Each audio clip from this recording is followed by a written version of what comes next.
Yang tenang, yang menang. Dalam bermain badminton, khususnya waktu mengembalikan bola, itu ada dua cara. Yang pertama yaitu menunggu bolanya datang ke kita baru kita memukul. Dan yang kedua adalah kita mainnya jemput bola. Jadi bolanya belum datang, kita yang menghampiri bola dan melakukan pukulan. Nah, menurut kalian yang benar yang mana, yang bagus yang mana? Yang pertama atau yang kedua? Oke sobat badminton, kembali lagi di channel Hobi Kidal. Buat yang belum subscribe, silahkan subscribe dulu. Channel ini aku anggap sebagai buku harian atau diary dari permainan badmintonku dan juga teman-teman. Buat yang otodidak atau yang pemula mungkin kalian bisa mengamati permainan kita dan kalau ada yang bagus yang bisa kalian tiru silahkan ditiru. Kalau ada yang perlu kita perbaiki silahkan tuliskan di kolom komentar. Jadi intinya channel ini aku buat untuk pembelajaran kita semua baik yang main di sini maupun yang menonton. Semoga kita bisa saling sharing mengenai pengalaman dan mungkin ilmu ya, khususnya ilmu bermain badminton. Baiklah, di sini aku ditemani oleh Adi. Adi itu dulu mainnya nggak kayak gini. Jadi dia ini anak yang lagi kuliah di Malang dan kalau nggak salah barusan lulus sih. Dan di sebelah sana ada Alex dan Valen. Sesuai nama dari channel ini, aku yang mainnya pakai tangan kiri atau kidal. Sebelumnya aku ingin tanya dulu ke kalian, apakah kalian tuh kalau main tuh main normal atau lebih banyak ngasih kayak tipu-tipu atau trick shot? Kemarin tuh aku ngelihat ada konten yang mengatakan kalau temennya yang punya konten itu sebenarnya bisa main, terus dia bilang kamu itu bukan nggak orang nggak bisa main, tapi kamu itu kebanyakan pakai trick shot makanya kalah. Nah loh, jadi kebanyakan trick shot juga gak baik ya guys, jadi bisa bikin kita kalah. Apalagi kalau trick shotnya itu sering nyangkut atau sering out. Nah seperti aku udah mention tadi, kalau Adi tuh mainnya nggak kayak gini dulu. Jadi kayak gini tuh apa? Kayak gini tuh aku lihat sekarang permainannya Adi tuh lebih tenang. Dulu itu mainnya lebih banyak nyemes-nyemes tapi nyangkut, banyak nyangkutnya. Dan di sini dia itu lebih bisa mengontrol diri dan memanfaatkan momennya dengan baik. Jadi kayak bolanya itu tunggu dulu, terus di detik-detik terakhir dia kasih bola pengembalian dan biasanya itu mengembalikannya di daerah net. Nah, seperti di sini Adi yang baju merah itu ngasih pengembalian kan biasanya bola itu diangkat lurus atau ke lob atau mungkin ditaruh di net ya cepet. Tapi dia pakai gerakan yang mungkin bagi kebanyakan orang kakinya jadi lebih berat ya soalnya nahan beban tubuhnya itu lebih lama. Tapi bisa mengembalikan dengan baik ditaruh di dekatnya net. Tapi tanggung sebenarnya. Dan di sebelah sana Valen yang mengembalikan bola itu juga bagus, dia trick shot dibales trick shot. Jadinya kita kaget. Nah kalian bisa perhatikan timingnya Adi ya. Jadi kayaknya raketnya itu di ketinggian yang normal terus diturunin dikit terus dia ngasih kayak passing ke net. Jadi dia mainnya cukup tenang sekarang.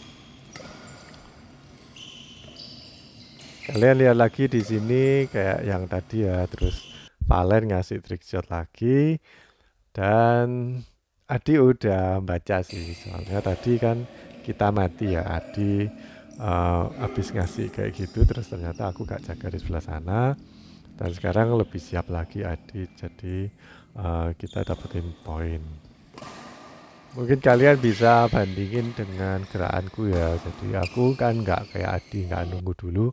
Kalau ada bola langsung aku saut atau langsung aku sambar. Ya kalian mau main cara bagaimanapun ya boleh-boleh aja. Yang penting kita bisa dapetin poin. Ada salah satu coach di Instagram yang dia itu mainnya juga mirip-mirip kayak Adi ini.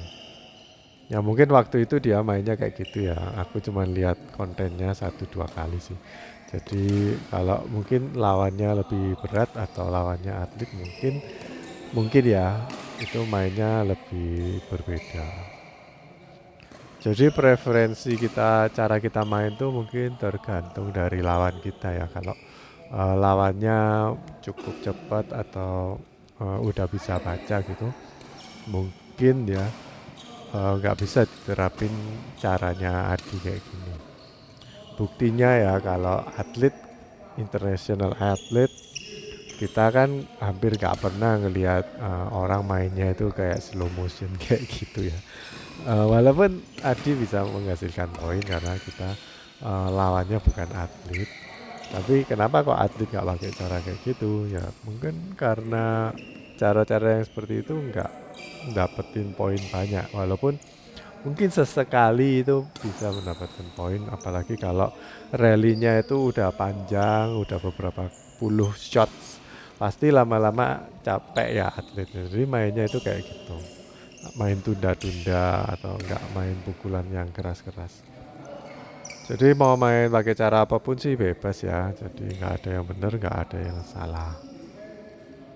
Karena aku udah lama nggak ketemu Adi dan juga udah lama nggak partneran sama Adi. Yang terakhir itu Adi main di sini, aku jadi lawannya bukan jadi bolonya. Kalau ngelihat caranya Adi yang sekarang, aku sebenarnya malah kerepotan. Dan poinnya di sini tuh masih kejar-kejaran ya. Jadi padahal aku itu berharap bisa unggul lebih banyak.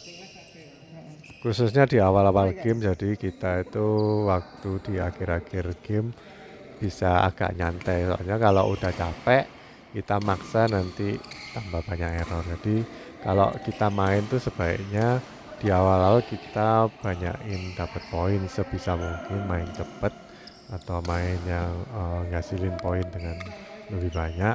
Baru kalau mau main nyantai nanti di akhir-akhir gak apa-apa. Kecuali kalau sampai di akhir-akhir kita itu poinnya tipis terus ya, jadi sama-sama kuat antara kita dan lawan. Nah itu nanti kita tetap sampai akhir juga nggak boleh ngalah, jadi tetap mainnya harus apa ya, konstan atau lebih konsisten aja mainnya. Tapi kalau Adi di game ini mungkin lebih banyak kayak having fun, main-main dulu, terus nanti di akhir-akhir baru dia eh, nggak melakukan apa yang biasanya yang kita saksikan sekarang di awal-awal game ya. Jadi ya kalian coba nonton terus sampai sampai berakhir gamenya. Nanti kita lihat perbedaannya mainnya Adi yang sebenarnya itu kayak apa dan yang di sini itu mainnya termasuk main-main atau termasuk trick shot gitu.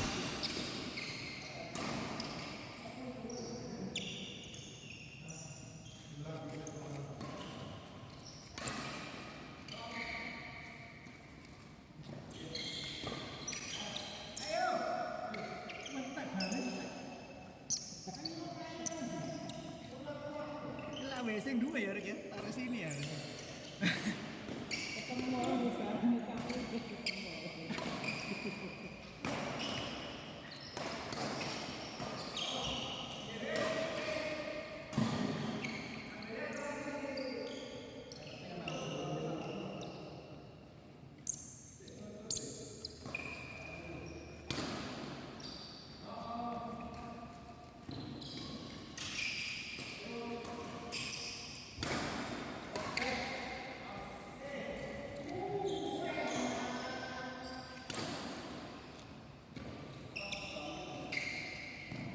Nah, di sini Adi melakukan trick shot lagi dan kebetulan masuk ya. Rata-rata social player itu kalau main kan pertama servisnya itu nggak tipis-tipis banget kayak atlet. Jadinya lawan tuh gampang bisa memanipulasi servisan kita. Dan yang kedua, social player biasanya habis servis tuh dia nunggu. Soalnya sering kali hampir 90% kalau social player main servis biasanya sama lawan tuh diangkat. Lain sama atlet hampir 100% ketika melakukan servis itu pasti diturunin bolanya atau di net. Mungkin kalau nggak net ya di drive, ditaruh di pojokan-pojokan atau mungkin dipukul ke arah yang pemain belakang atau di tengah-tengah yang pemain depan dan belakang. Nah, kayak gitu-gitu. Tapi kebanyakan kalau social player pasti ngelob. Nah, di sini aku sebenarnya pengen melakukan lob ke arah silang ya, setengahnya trick shot, tapi karena kakinya nggak kuat jadinya kayak gitu. Nah, mungkin masukan juga buat kalian yang sering melakukan trick shot, itu kayaknya gampang ya. Oh, tinggal ditunda aja mukulnya, tapi itu muscle core-nya itu kepake semua. Jadi dari kaki, perut sama pinggang itu kepake semua. Jadi berat. Kalau kalian nggak latihan di muscle core, mungkin melakukan trick shot nggak segampang yang kalian kira. Nah, di sini Valen itu membalas Adi yang tadi sempat nge-trick shot Valen dengan teknik yang mungkin agak berbeda tapi hasilnya sama. Jadi ngasih ke silang net tapi dengan gerakan tipu dari tangan dan pakai volley. Aku rasa semua pemain tuh harusnya bisa ngasih trick shot kayak gitu ya. Jadi kalau masih belum bisa kalian harusnya belajar. Dan aku merasa kalau yang paling bagus sebenarnya kalau kita nerimanya kaki raket di depan itu, kalau bikin trick shot kayak gitu itu lebih enak dan lebih apa? Lebih berhasil. Maksudnya nggak terlalu kentara kalau kita bakal melakukan hal itu. Soalnya kita kaki raketnya di depan, tapi kebanyakan kan kita mainnya kalau terima servis itu kan kaki raketnya di belakang ya. Ya trick shot itu sebenarnya bukan kebetulan ya kita itu melakukan hal itu, tapi itu sesuatu yang kita perlu latih dan perlu kita pelajari. Kadang-kadang mungkin kita memang nggak ada niatan, tapi tiba-tiba kayak ada situasi tertentu itu ngelihat kayak di sana ada ruang kosong. Nah, kita harus bisa melakukan kayak trick shot seperti itu ya. Jadi volley-nya atau pergelangan tangannya itu harus bisa luas terus mukul ke pukulan yang nggak terduga. Kalau kalian pernah ngelihat channelnya di Peter Gate atau mungkin ada kayak atlet-atlet muda yang belajar di Peter Gate Foundation, itu mereka juga diajarin cara-cara trick shotnya Peter Gate, dan aku rasa Peter Gate itu trick shotnya itu banyak dan bagus gitu. Jadi kayaknya pemain single yang banyak trick shotnya itu ya Peter Gate.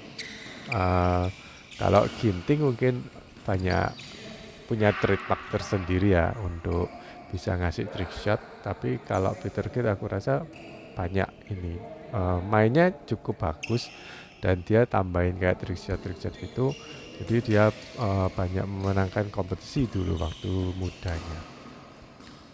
Mungkin karena zaman dulu itu nggak ada internet ya, jadi nggak banyak atlet yang bisa mengcopy gerakannya dari Peter Gate. Kalau sekarang kan kalau ada atlet satu bisa melakukan trick shot yang kayak gini, terus nggak lama kemudian ada atlet lain yang juga bisa melakukan hal itu. Soalnya ada kayak videonya di YouTube atau di internet, jadi bisa di replay dan diambil berulang-ulang. Jadi semua bisa mempelajari dengan slow motion ya, videonya itu di copy atau di screenshot terus dipelajari pelan-pelan, nanti lama-lama bisa.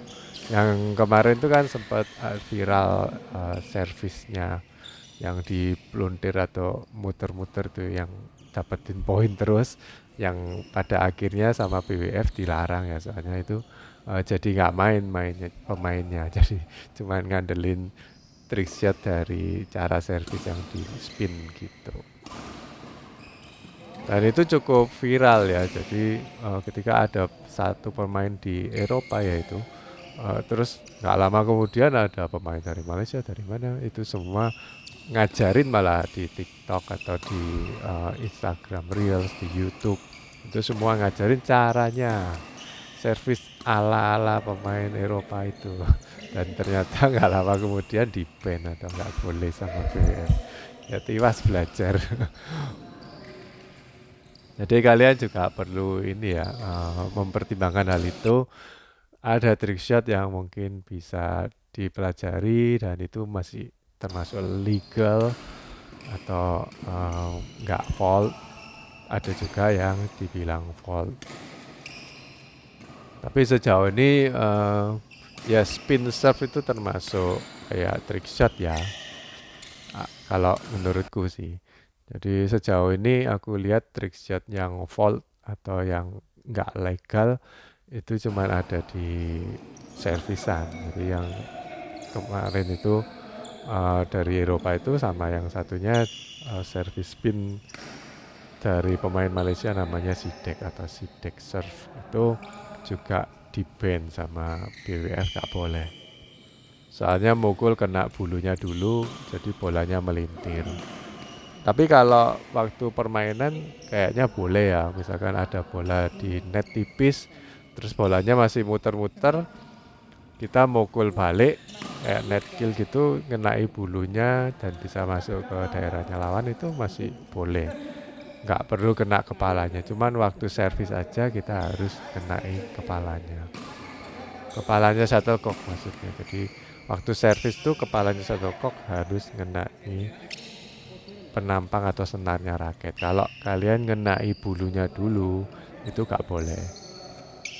Nah kalau kalian tuh sering melakukan riset, apakah lawan tuh nggak lama-lama belajar ya?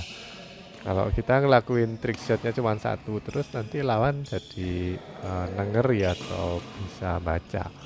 Oh ini kayaknya mau ngasih trick shot lagi ke arah sini udah ditungguin atau mereka paling nggak lebih siap. Dan kalaupun nggak di game ini mungkin di game yang lain kita lawan itu pasti udah bisa tahu. Oh ini kebiasaannya kayak gini. Oh ternyata bisa trick shot A, B, C, D. Jadi eh, apa ya? Udah kayak bisa dibaca gitu. Dan lawan mungkin juga punya kayak trick shot tertentu ya, mungkin belum dikeluarin semua kartunya. Jadi waktu kita ngelakuin trick shot terus kita merasa bangga, oh lawannya digituin kapok, ah gitu aja nggak bisa. Nah, lawan mungkin diam-diam dia juga nyimpen trick shot lain. Jadi kita nggak boleh ceroboh juga ngasih trick shot nanti kalau kita dibalik atau dibalas trick shot terus kita mati sendiri. Nah ini jadi perang mental. Kalian merasa down atau enggak? Kalian mungkin tadinya merasa bangga, oh aku bisa melakukan trick shot, lawannya udah mati kalau digituin terus. Terus ternyata lawan juga punya trick shot, dikeluarinnya di akhir-akhir game. Nah, kamu jadi panik terus merasa kayak minder. Oh ternyata lawannya lebih jago trick shot dari aku. Saking tadi nggak dikeluarin semua, sekarang dikeluarin semua, aku jadi kayak cupu. Terus mentalnya jadi down dan jadi cepat kalah. Jadi soal mengenai trick shot ini mungkin agak berbahaya ya kalau kalian tuh mentalnya nggak terlalu kuat. Dan banyak pemain yang mungkin mempelajari pukulan-pukulan tertentu, misalkan nggak trick shot. Kalau contohnya aja kalau misalkan ngenet ya, lawan tuh ngenet tipis terus kita itu udah latihan gitu, mungkin pernah belajar atau les ngasih pengembalian netting itu bisa tipis terus. Nah itu berarti kan kalian sebenarnya udah lulus ya untuk belajar netting tipis tuh kalian udah bisa. Tapi waktu di dalam permainan hanya karena mental itu kita nggak pakai. Jadi waktu sama lawan tuh dikasih net, terus kita nggak pakai untuk netting balik. Tapi karena kita takut atau mentalnya itu kalah, terus akhirnya di lob atau mungkin ditaruh di tempat yang nanggung atau bagaimana ya. Uh, jadi nggak bisa tipis lagi itu karena mental dan nggak cuman kalian loh yang mungkin cuman social player atau pemain yang pemula, tapi atlet itu juga kadang-kadang takut untuk ngasih net tipis. Itu aku dengar dari komentar-komentar yang kalau ada pertandingan ya, yang komen itu ada yang ngerasani pemain, salah satu pemain tuh merasa oh kalau ini waktu itu yang main Kevin sih. Jadi waktu Kevin ngasih bola-bola net tipis-tipis gitu, yang lawannya tuh kalau nggak salah dari Malaysia atau dari mana gitu, itu selalu nggak berani untuk bales ngasih net lagi tapi ngasih lob, dan akhirnya mereka kalah di situ. Jadi udah ditungguin atau udah dibaca oleh coachnya lawan kalau setiap kali Kevin itu nge-net, yang belakang yang Marcus itu selalu ngasih serangan gitu. Jadi udah ditungguin. Soalnya nggak dibales net lagi, jadi langsung posisinya langsung serang. Dan mungkin Kevin juga langsung nyerang atau sudah bisa baca oh abis net aku nggak perlu jaga net lagi soalnya sama lawan pasti diangkat, jadinya cepet kalah. Itu karena masalah mental. Nah, melakukan trick shot yang seperti Adi lakukan itu juga penuh resiko. Selain juga mentalnya memang harus kuat ya, tapi ada juga ya mentalnya itu gak kuat tapi mental kayak having fun atau main sekedar lucu-lucuan atau mungkin sekedar coba-coba gitu ya. Ada sih pemain yang kayak gitu, jadi setiap kali diajak main tuh selalu mainnya kayak pakai trick shot, padahal lawannya aku pikir kalau aku temenan atau partner sama ini kayaknya imbang sama lawan yang datang, misalkan pemainnya cukup bagus mainnya, aku pikir aku masih bisa menang gitu, tapi ternyata partnerku sering banget ngasih trick shot dan yang trick shotnya mati-mati sendiri gitu. Jadi pada akhirnya kita kalah karena nggak pakai kesempatan trick shot itu di saat yang di saat yang tepat. Jadi dikit-dikit ngasih trick shot terus mati sendiri. Nah itu kalian mungkin bisa pelajari juga kapan kita melakukan trick shot, yaitu kadang-kadang kita udah mikir oh kalau bola dikasih net terus kita silangin kayak yang Valen lakukan ya, ditunggu sampai bawah di dekat lantai terus disilang. Nah itu kalau kalian pernah ngamati diri kalian sendiri, itu kalau misalkan kakinya itu nggak ready atau kejauhan sama bola, itu biasanya nyangkut. Aku sih pengalamanku itu seperti itu ya. Jadi kalau aku maksa untuk nyilang net, tapi kakiku itu terlalu jauh sama shuttlecock, jadi berat badannya kan cenderung ke depan ya atau mau jelungup, itu biasanya nggak bagus pengembaliannya, entah itu ketinggian atau mungkin nyangkut di net.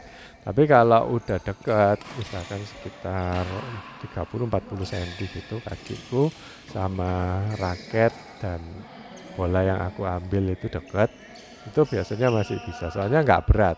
Kakinya itu kalau dekat sama badan itu kan nggak berat kakinya, tapi kalau kakinya jauh sama badan itu kaki nahan bebannya badan itu berat. Makanya kalau kakinya nggak kuat itu biasanya nyangkut atau nanggung. Nah mungkin itu bisa jadi pertimbangan buat kalian yang sering lakuin trick shot tapi kok sering gagal. Itu alasannya ya karena itu, karena kalian nggak latihan core muscle. Kayak aku kan nggak latihan core muscle, jadinya ngamatinya gitu. Kalau terlalu jauh mungkin kalau kalian latihan masih bisa mengembalikan dengan baik, tapi kalau kalian nggak latihan nggak boleh jauh-jauh. Misalkan oh bolanya aku nggak boleh jauh-jauh tapi bolanya udah dekat sama lantai, ya opsinya kalian jangan ngelakuin trick shot kayak gitu, mungkin cuma ngenet aja lurus atau beraniin aja ngenet lurus, atau kalau enggak, kalau takut semua, takut silang nyangkut, takut lurus nanti nganggung, ya diangkat. Tapi kalau ngangkat langsung buruan untuk mundur dan siap-siap defense. Ya salah satu kunci untuk kita sukses melakukan trick shot itu adalah sesuai judul dari video ini, yaitu tetap tenang. Kalau kalian tetap tenang pasti nanti bisa menang. Nggak cuman melakukan trick shot ya, kadang-kadang kita itu kalau ketinggalan jauh terus kita jadi kayak termakan emosi, apalagi kalau lawannya itu provokatif. sering teriak-teriak kayak ngece gitu. Oh. Nah, itu nanti kita kalau terpancing emosinya nanti bakal nyerang terus, padahal serangan kita itu sebenarnya enteng bagi lawan. Dan lawan memang udah mungkin jam terbang latihan defense-nya itu udah banyak banget, jadi ya enteng aja. Kayak ngeremehin gitu. Oh, di smash, langsung diangkat. Ayo, smash lagi. Ayo, smash lagi. Diangkat terus. Nah, itu kalau kita termakan emosi, kita bakalan nyemes terus, dan pada akhirnya mungkin bisa nyangkut karena kita termakan emosi. Nah, itu kalau kita punya cara untuk bisa menenangkan diri, jadi tetap mainnya pakai otak atau pakai mikir dengan strategi.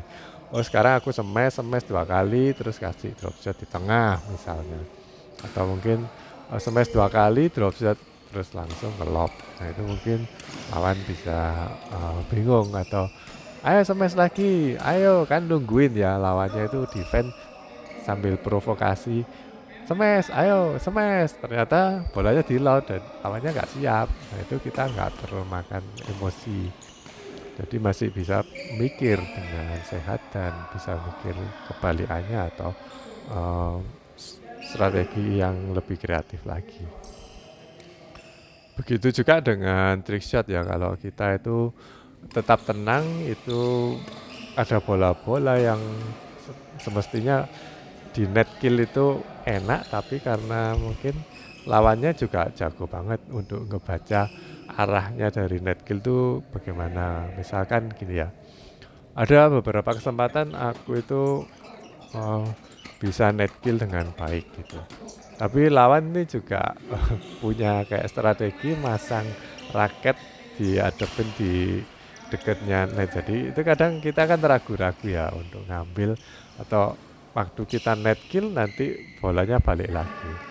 Ya kemarin, oh bukan kemarin sih, udah lama banget, beberapa tahun lalu aku main di grup yang lain, ada pemainnya suka ngasih kayak gitu, masang raket di depan waktu habis ngasih net. Jadi maunya itu ngeblok gitu. Dan aku memang sengaja net killnya itu nggak keras. Nanti aku pelanin biar kena raketnya dia. Memang sengaja aku tempatkan di raketnya dia biar bolanya tuh cepet baliknya ke aku. Tapi nggak keras-keras. Soalnya aku tahu ini bolanya bakal balik lagi. Habis ditampel, terus kan balik lagi ke aku, baliknya kan pelan. Dan yang lawannya itu udah nurunin bola, soalnya dia menganggap udah sukses. Padahal itu memang strategi gue, jadi aku kasih bola pengembalian pelan, begitu baliknya pelan lagi, baru kedua kalinya aku net kill atau kasih smashnya yang ke belakang. Jadi akhirnya dia mati atau kehilangan poin, tapi dia malah bangga bilang, "Loh, ini bolanya tadi kena loh, aku ngebloknya kena loh." Ya aku memang sengaja aku kenain biar bisa mukul di pukulan berikutnya. Nah, itu kalau kalian nggak tenang pasti nggak bisa mikir kayak gitu. Pasti mikirnya, oh ini ada bola tanggung langsung aku net kill. Padahal kalau di net kill lawannya udah siap juga. Oh ini habis kasih net, dia mau net kill, aku blok. Dan ternyata kayak gitu. Habis di blok terus kan mati, biasanya kita kan gitu. Tapi kalau kalian bisa mikir, oh ini bakal sama lawan di blok, jadi kita bisa belokin atau mungkin diapain gitu, yang lebih kreatif aja pokoknya. Oke guys, jadi gitu aja sih kalau cerita-cerita dari aku. Kalau ada masukan lain silahkan tuliskan di kolom komentar. Jangan lupa like dan subscribe ya. Sampai jumpa di video berikutnya. Dadah.